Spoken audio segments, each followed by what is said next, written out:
మీరు లింగమనేని రమేష్కి పదవి ఇవ్వటాన్ని చాలా తీవ్రంగా వ్యతిరేకించారు అనేకసార్లు. పవన్ కళ్యాణ్ని అనేకసార్లు ఆర్థికంగా ఆదుకున్నాడు, జనసేనకి చాలా ఆర్థికంగా వెన్నుదన్ను నిలబడ్డాడు. అన్నింటికన్నా మించి చాలా కష్ట సమయాల్లో జనసేనకి లింగమనేని రమేష్ నిలబడితే పదవి ఇస్తే తప్పేంటి, అలా చూసుకుంటే తప్పేంటి? అది నేనెప్పుడు లింగమనేని రమేష్ గారికి రాజ్యసభ ఇచ్చిన దాన్ని నేను ఎక్కడ వ్యతిరేకించలేదు సార్. ఈ సోకాల్డ్ జనసేన పార్టీ కార్యకర్తలే వీళ్ళే ఇష్టం వచ్చినట్టు ట్రోల్ చేసుకున్నారు, రకరకాల ట్రోల్ చేసుకున్నారు.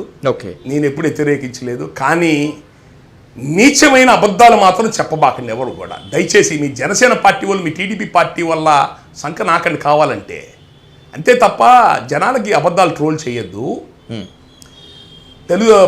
జనసేన పార్టీ ఆఫీసు కట్టుకోవడానికి స్థలం లింగమనేని రమేష్ ఇచ్చాడు. జనసేన వాళ్ళు కార్యకర్తలు సోషల్ మీడియాలో పెట్టే మాటలండి నిజం కాదా? ఎంత నీచం అండి అది. అంటే మన పార్టీ లింగమనేని రమేష్ అను వేరే కంబోలో దయదక్షిణాల మీద బతుకుతుందనేగా మన పార్టీ. అక్కడ దిగజారేమా మన పార్టీ? అక్కడ దిగజారిందా? ఆ స్థలాన్ని ఇప్పుడున్న మెయిన్ రోడ్డు మీద ఉన్న స్థలం 65 సెంట్లు ఖమ్మం జిల్లా వాళ్ళది, కమ్మాసు. 90 సెంట్లు రెడ్లది. ఆ రెండింటిని పవన్ కళ్యాణ్ గారు పక్కన తిరిగే అంజి, ఆ దగ్గర ఉండే కంకణాల శివ, వాళ్ళ దగ్గరికి వెళ్ళి మూడో మనిషికి తెలియకుండా జాగ్రత్తగా రేటు మాట్లాడి ప్రపంచానికి బయట తెలియకుండా అగ్రిమెంట్లు రాయించి ఆ స్థలాన్ని కొన్నారు. దానికి పవన్ కళ్యాణ్ దగ్గర ఆ రోజు డబ్బులు లేకపోతే నాతో స్వయంగా చెప్పాడు, నా పిల్లల పేరు ఉన్న ఫిక్స్డ్ డిపాజిట్ క్యాన్సిల్ చేసి ఆ డబ్బులు తెచ్చుకున్నాను రాము గారు ఆ స్థలం అని నాతో స్వయంగా చెప్పాడు పవన్ కళ్యాణ్. ఈ లింగమనేని రమేష్ ఎక్కడి నుంచి వచ్చాడు మధ్యలో స్థలం ఇవ్వటానికి?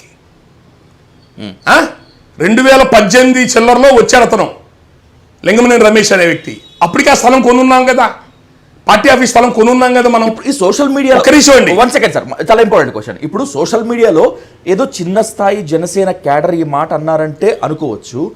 మంగళగిరి జనసేన పార్టీ ఆఫీస్ని, ఆ ప్లేస్ని కొని పార్టీకి అండగా నిలబడ్డాడు లింగమనేని రమేష్ అని చెప్పి పవన్ కళ్యాణే చెప్పినట్టు గుర్తు నాకు.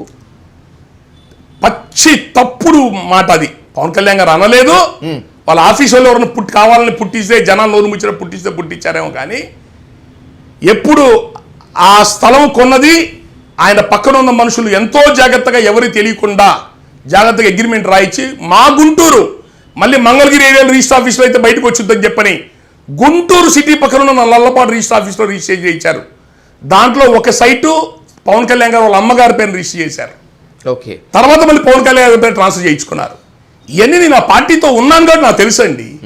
వీళ్ళకేం తెలుసండి? జనసేనలో పనిచేశారు కుర్రోళ్ళకి బండిల మీద పవన్ కళ్యాణ్ స్టిక్కర్లు వేయించుకొని, సెల్ ఫోన్ల మీద స్టిక్కర్లు వేయించుకొని, నెలకి 300 రూపాయలు రీఛార్జీలు చేయించుకొని సొల్లు మాటలు, సోషల్ మీడియా సొల్లు మాటలు మాట్లాడే వాళ్ళకి ఏం తెలుసండి?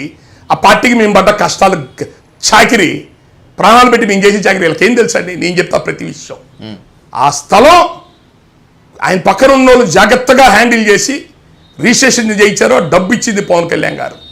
ఆ స్థలం కొనుక్కున్న తర్వాత, కట్టుబడులు మొదలు పెట్టుకున్న తర్వాత లింగమనేని రమేష్ అనే వ్యక్తి పవన్ కళ్యాణ్ గారి దగ్గరికి యాక్టివ్గా రావటం మొదలుపెట్టాడు. ఇది గుర్తుపెట్టుకోండి. అతను ఈ పవన్ కళ్యాణ్ గారి దగ్గరికి వచ్చేటప్పుడు అతను అప్పుల్లో ఉన్నాడు. అతను ఇచ్చేది ఏంటంటే డబ్బు.